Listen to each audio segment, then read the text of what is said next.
Does she feel she knows something you don't? I don't know. Look, it's good to watch a bunch of different people. I've said this before. I'm not here to argue with anybody. I've presented my thesis. There are people that know things that I don't. There are things that I know that other people don't.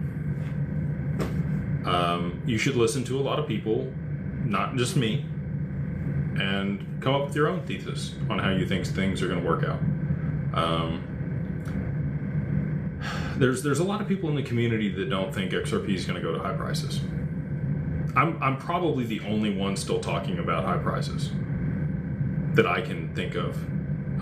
Pretty much everybody else has hedged their bets, and they're much more conservative, and that's because they've been beaten down and it hasn't happened. Which, fair, right? I've made some poor calls on time frames. When this does play out, though, and it's starting to, I mean, my domino theory is looking more and more likely every single day. I don't know anybody else that called the Strait of Hormuz being shut down. I don't think Gary or really any of the other influencers saw that one coming.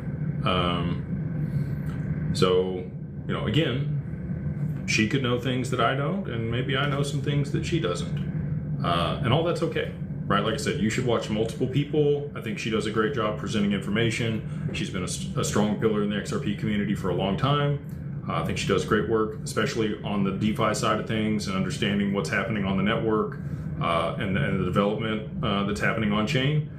She's got her finger on the pulse on all that, probably more so than I do. And I would argue that I might have a little bit better pulse on geopolitical events and macroeconomics than she does. Again, everybody has their strengths. You should watch multiple people to come up with your thesis. You should not take anything I say here as investment advice. You should do your own research, talk with a financial advisor, and then make your allocations accordingly based on those conversations. We got Off the Grid Hero. He says, is it okay to wait after price appreciation for a trust and LLC wanting to go to Rust and Deal? Life's going to be wild after.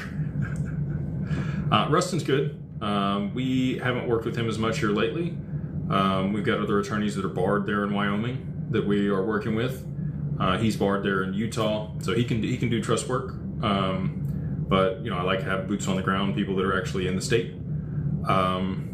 But yeah, you can absolutely wait till post price appreciation, depending on how much you have, right? So there's going to be other avenues to be able to mitigate taxes and structure your estate. We're going to continue to build out products and